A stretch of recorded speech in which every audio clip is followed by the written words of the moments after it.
What's up YouTube, Jeff back again from DopeTechDaily.com. Today I'm bringing you guys my initial impressions of the Blackberry Key 2.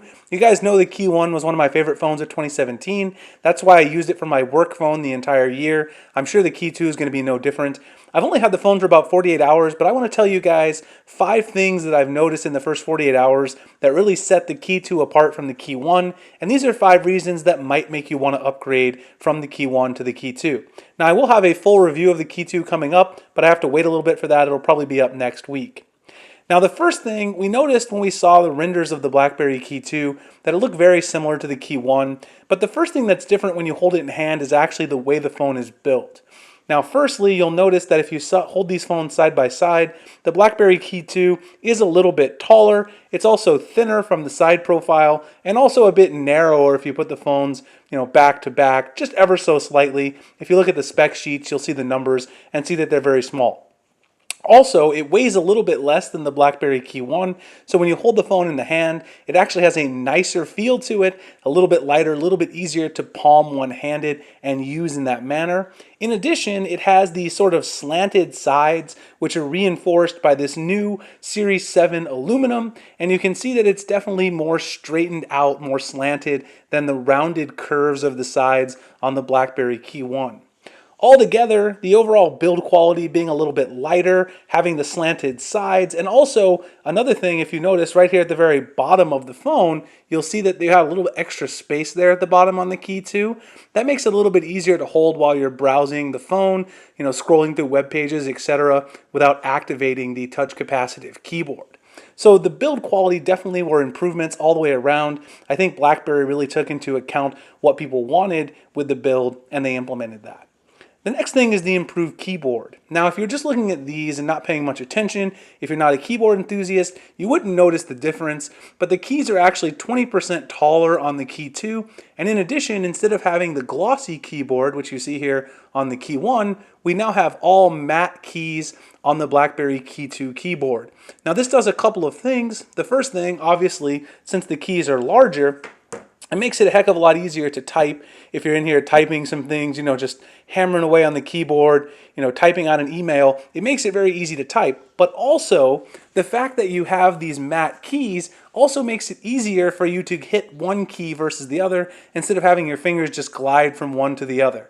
If you're really a fan of the physical keyboard, you're definitely going to prefer the matte keys and this larger 20% height, which you can see does sort of contribute to the extra tallness of the Blackberry Key 2 that I talked about before. It also has a much more tactile feel. The Blackberry Key 1, the keys feel a little bit more mushy than they do on the Key 2. These are much more clicky and much more responsive. True BlackBerry fans are going to love the keyboard on the Blackberry Key 2. This is probably the biggest improvement, and if you're a true keyboard fan, I would say it's the main reason to upgrade from the Key 1 to the Key 2.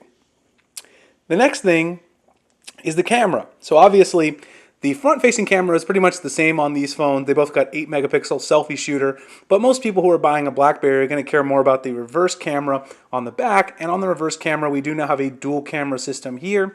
Now, they did have to actually get a slightly different sensor for the primary sensor in order to fit 2 in here, so I was a little worried at first glance that there was going to be a regression, but I'm happy to report that in taking some preliminary camera samples, and I can't say everything about the camera. I've only had it for 2 days, but I took some nice camera samples here with the Key 2, and they were very, very crisp out here in daylight situations, even the selfie cam.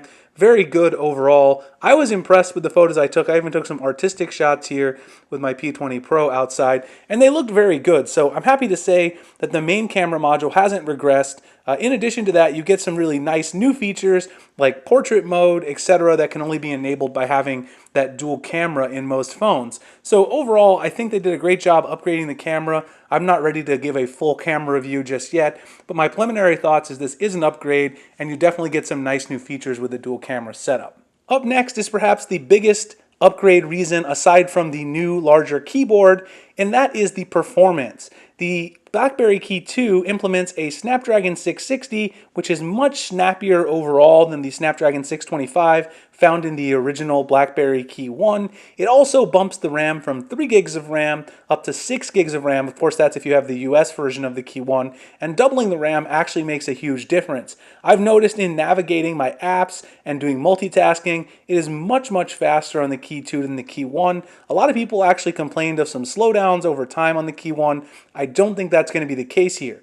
In addition, you get 64 gigs of storage out of the box on the KeyOne, which leaves you with about 52 gigs of usable space, whereas you only had 32 gigs out of the box here in the US on the KeyOne. So all of those internal upgrades, along with the fact that they've kept the battery size essentially the same and made the phone thinner, so the battery still got 3,500 milliamps. It's only 5 milliamp hours down from when it was last year at 3,505. The battery life last year was amazing, and the 660 processor is also very efficient. So along with that amazing performance, multitasking, switching between apps, I expect that I'm going to get amazing battery life. In my first 2 cycles, I've only had a couple times with it, so I can't say anything definitive, but in the first 2 cycles, I've gotten about 6.5 to 7 hours screen on time using this as my main phone.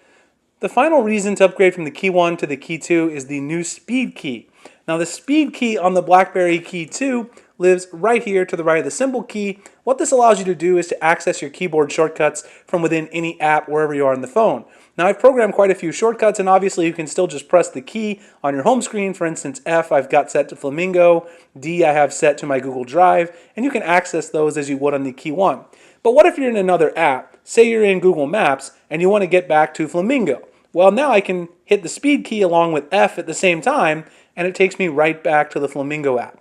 So I can access any of my programmable shortcuts. Of course, if you want to program a shortcut, you can still just hit the shortcut on your home screen, and you can assign it to whatever app or action you want. The speed key is fantastic because if you want to use your keyboard shortcuts without having to return to the home screen, this lets you launch it from anywhere on the phone and actually makes a big difference in how I multitask and navigate around the KeyOne on a daily basis. Alright guys, so those are my 5 quick reasons to upgrade from the KeyOne to the KeyOne in my limited experience with it here over 48 hours. As I said, I'll have much more detailed coverage for those of you who want my really in-depth, detailed, full review. Drop your comments and questions below and I'll get to those. Hope you guys enjoyed the video. If you did, please like, comment, subscribe, hit the notification icon so I can make future videos like this. I appreciate you guys checking out the video. You can find me at dopetechdaily.com, Google+, Instagram, and Twitter. The links in the description. And I'll see you guys in the next one. Thanks a lot for watching.